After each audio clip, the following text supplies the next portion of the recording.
श्रद्धेय योगी योग ऋषि स्वामी रामदेव जी महाराज और गीता मनीषी स्वामी ज्ञानानंद जी महाराज, आचार्य श्री बालकृष्ण जी और साध्वी निरंजन जी ज्योति, भारत सरकार की मंत्री, पूज्य विजय कौशल जी महाराज, आदरणीय दिनेश चंद जी, आदरणीय आलोक कुमार जी केंद्रीय कार्यकारी अध्यक्ष, पूजनीय आनंद मूर्ति गुरुमा, पूजनीय देवप्रिया जी, मांडी दादा वेरक जी और पूज्य महामंडलेश्वर ज्योतिर्मयानंद जी और इस कार्यक्रम में मौजूद सभी हमारे पूज्य संतगण, अन्य सभी सम्मानित देवियों व सज्जनों। आज जब मैं संतों के बीच यहां पर उपस्थित हूं तो अपने भीतर के भाव को आप सबके समक्ष अभिव्यक्त करना चाहता हूं। जबकि ऐसे कार्यक्रम में जहां पर बड़ी संख्या में संत उपस्थित हों और विचार व्यक्त करने के लिए मैं खड़ा होता हूं तो स्वाभाविक रूप से मुझे लगता है कि हमारी बुद्धि, मेरी मेधा अब मंद पड़ने लगी। मैं ऐसा महसूस करता हूं, भाव, भक्ति भाव वह प्रबल होने लगता है। बहुत कुछ सोचा था कि यदि मैं खड़ा होऊंगा तो अपने विचार लोगों के सामने व्यक्त करूंगा, लेकिन सचमुच जितना करना चाहिए उतना नहीं कर पाऊंगा। आज यदि मैं यहां पर मंच पर उपस्थित हूं, आप सभी जानते हैं जिस जीव का साध्य राधा है और उसको पाने का माध्यम भी राधा ही है और मंत्र भी राधा है और यह मंत्र देने वाली गुरु भी स्वयं राधा ही है, जिसका सब कुछ ही राधा है और जीवन प्राण भी राधा है। ऐसे जीवों को जीवन में पाने के लिए शेष कुछ बचता नहीं। ऐसी राधा रानी की कृपा पात्र पूज्य दीदी मां ऋतंभरा जी की षष्ठ पूर्ति के अवसर पर मैं हृदय से हार्दिक बधाई देता हूं। वैसे कैलेंडर के हिसाब से तो यह वर्ष का पहला दिन है और इस अवसर पर साधुओं और सन्यासियों का आशीर्वाद मिलना यह बहुत ही एक सौभाग्य का विषय हुआ करता है। और मैं दीदी ऋतंभरा मां के बारे में जानता हूं, आप सब जानते हैं कि आज जो भव्य राम मंदिर का निर्माण अयोध्या में हो रहा है उसमें कितना बड़ा योगदान उनका है। और मैं उस घटना को भूल नहीं सकता जब मैं उत्तर प्रदेश में भारतीय जनता पार्टी के यूथ विंग माने युवा मोर्चे में जब मैं काम कर रहा था, कानपुर में मेरा कार्यक्रम था, मैं लौट रहा था, सड़क के किनारे एक बहुत बड़ी सार्वजनिक सभा हो रही थी। ओजपूर्ण वाणी पहली बार अपनी गाड़ी खड़ी करके मैंने सुना था। वो ओजपूर्ण वाणी यदि किसी की थी, हमारी पूज्य दीदी मां ऋतंभरा जी की वो ओजपूर्ण वाणी।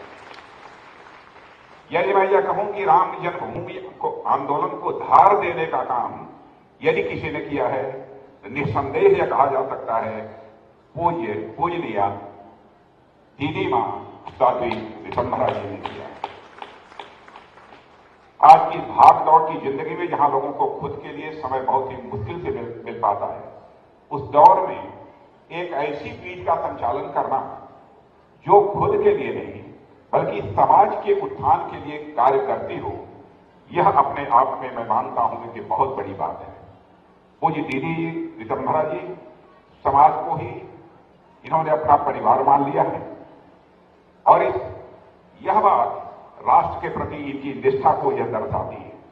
और मैं तो कहता हूं कि सचमुच हमारे देश के ऋषियों और मनीषियों ने जो कहा है कि यत् पिंडे तत् ब्रह्मांडे, जो पिंड में है वही ब्रह्मांड में है, जो जड़ में है वही चेतन में है, जो सूक्ष्म में है वही विवर्त में है, जो छोटे में है वही बड़े में है, जो मेरे में है वही तेरे में है। मुझे लगता है कि इस भाव को उन्होंने अपने चित्त में उतार लिया है। इसीलिए इस पीठ के माध्यम से उन्होंने समाज की सेवा करने का संकल्प लिया है। परम पूज्य स्वामी परमानंद गिरि जी महाराज के आदेश। आज जब स्वामी परमानंद गिरि जी महाराज अपने विचार व्यक्त कर रहे थे तो उन्होंने कहा, एक समय था जबकि मैंने दायित्व सौंपा था राम जन्मभूमि आंदोलन वो एक धार देने का, उस दायित्व का निर्वहन पूज्य यहां साध्वी रितंभरा जी ने तो किया है, लेकिन अगला दायित्व उन्हें यह देता हूं, अब सामाजिक समरसता इस देश में पैदा करने के लिए अपनी दायित्व का निर्वाह करें।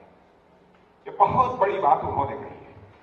और वैसे भी आप सब जानते हैं कि हमारे देश के ऋषियों और मनीषियों ने, अकेला देश है जिस देश के रहने वाले ऋषियों और मनीषियों ने भारत की सीमा में रहने वाले लोगों को ही अपने परिवार का सदस्य नहीं माना है, बल्कि पूरी धरा पर रहने वाले सारे लोगों को अपने परिवार का सदस्य मानते हुए वसुधैव कुटुंबकम का संदेश सारी दुनिया को, यदि किसी देश की धरती से गया है तो केवल और केवल भारत देश की धरती से गया है, दुनिया के किसी दूसरे देश की धरती से नहीं गया।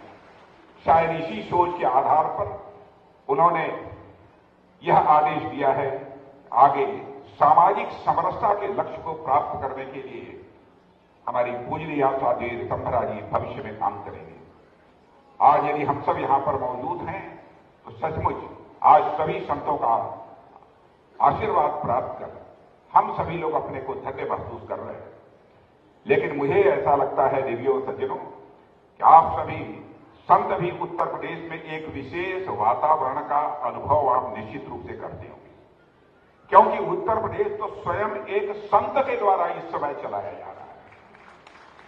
गोरक्ष पीठाधीश्वर और उत्तर प्रदेश के हमारे यशस्वी मुख्यमंत्री श्री योगी आदित्यनाथ जी को मैं बधाई देता हूं। वह जिस प्रकार से उत्तर प्रदेश की शासन व्यवस्था चला रहे हैं, उससे जनता के मन में तो सुरक्षा का ही नहीं बल्कि एक समृद्धि का भाव पैदा हुआ है और साथ ही साथ एक गौरव का भाव पैदा हुआ है। जान बूझकर मैं अपनी इस भावना को आप सबके सामने अभिव्यक्त कर रहा हूं। इसके साथ ही साथ हमारे संतों के मन में भी यह भाव आया है कि जब तक वे लोग आपकी शासन व्यवस्था में रहेंगे, प्रदेश के आध्यात्मिक और भौतिक विकास के उत्थान को दुनिया की कोई ताकत रोक नहीं सकती, वह निरंतर चलता ही रहेगा। और आज जब मैं इस कार्यक्रम के लिए मंच पर मैं चढ़ा और गेरुए वस्त्र में मंच और मैदान दोनों स्थानों पर जब मैंने अपने संतों को देखा तो सचमुच मेरे अंदर भी एक दिव्यता का भाव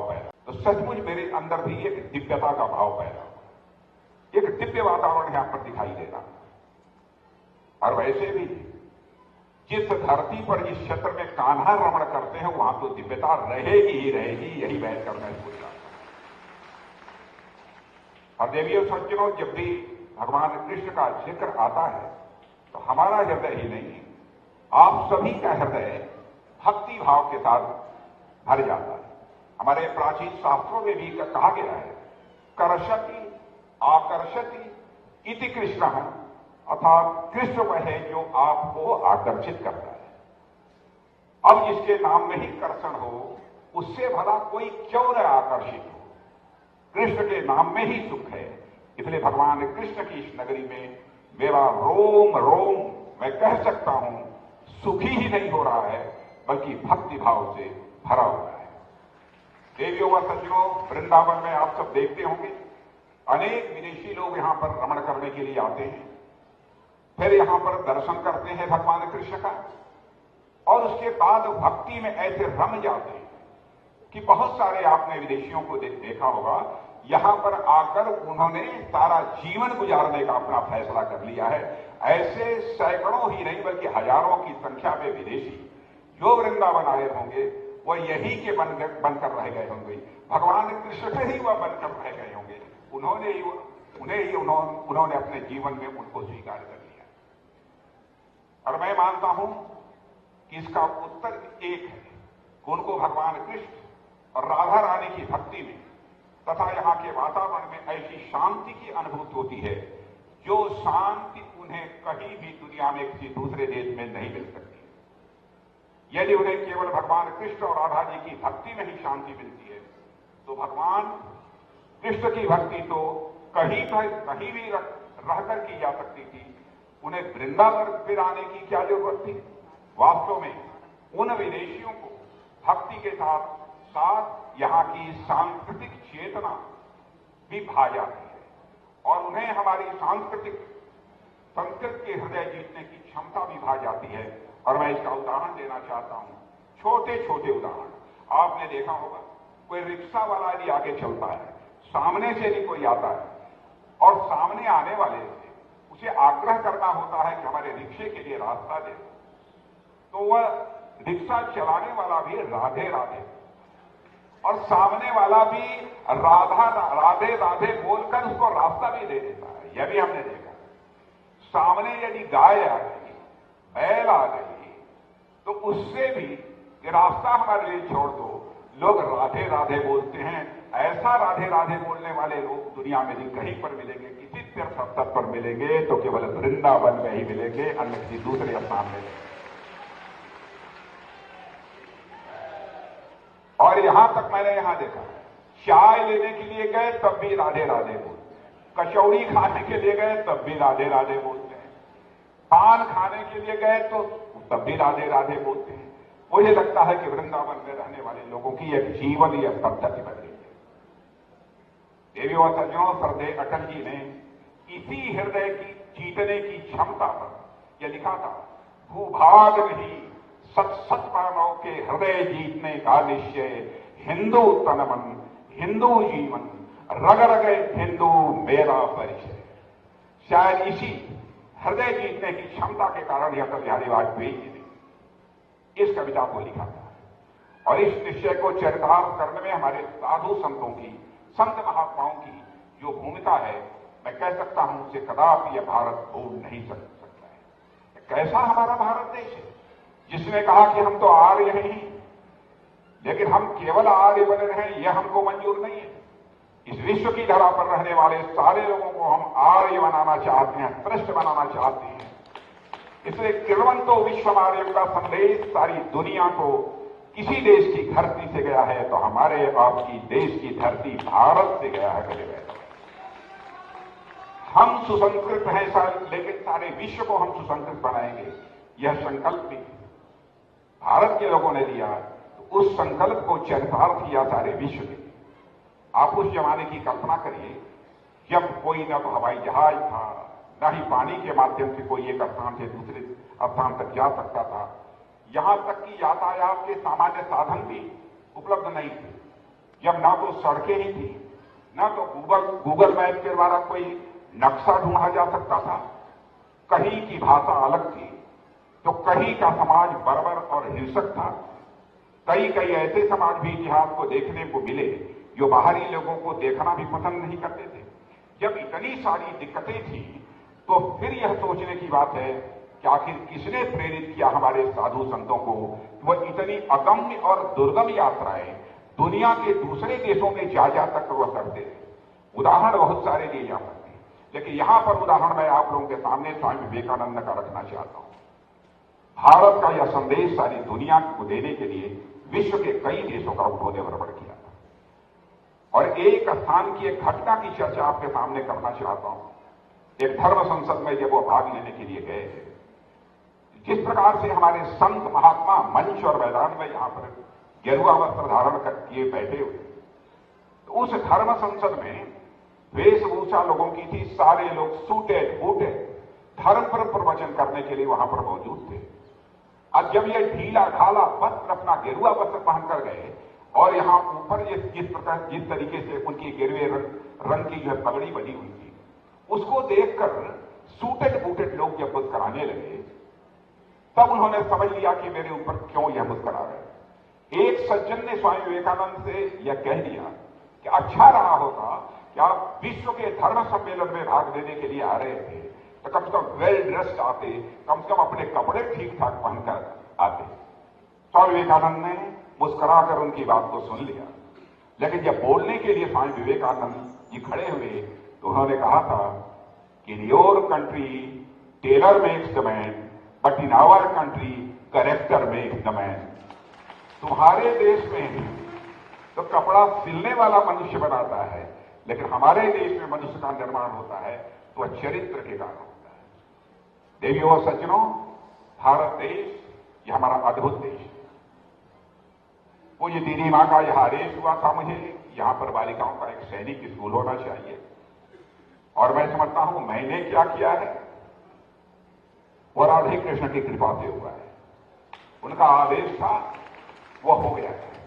आज उसका मुख्यमंत्री जी हम दोनों लोगों ने उसका उद्घाटन भी किया और हम लोगों के द्वारा उसका उद्घाटन कराने का कोई औचित्य नहीं था। जिस नगरी में हो रहा था उसका उद्घाटन किसी संत के द्वारा हुआ होता, लेकिन मुझे संतोष इस बात का हुआ कि जब मैं खड़ा हुआ उद्घाटन करने के लिए तो साथ में हमारे मुख्यमंत्री नहीं, गोरक्ष पीठाधीश्वर महंत योगी अवैधनाथ जी उद्घाटन के समय मौजूद थे, इसलिए मुझे संतोष हुआ है। तो इस अवसर पर इससे कुछ ज्यादा न कहते मैं पूज्य दीदी मां के प्रति श्रद्धा की अभिव्यक्त करता हूं और साथ ही ईश्वर से प्रार्थना करता हूं, बड़ा दायित्व पूज्य गुरु परमानंद गिरि जी महाराज ने उनके ऊपर सौंपा है, उसको पूरा करने के लिए वह सदायु हों और आजीवन वह स्वस्थ रहें, यही परमात्मा से कामना करते हुए अपना निवेदन समाप्त। एक बार बहुत बहुत अभिनंदन, जिस भक्ति से, जिस प्रेम से और जिस दार्शनिकता के साथ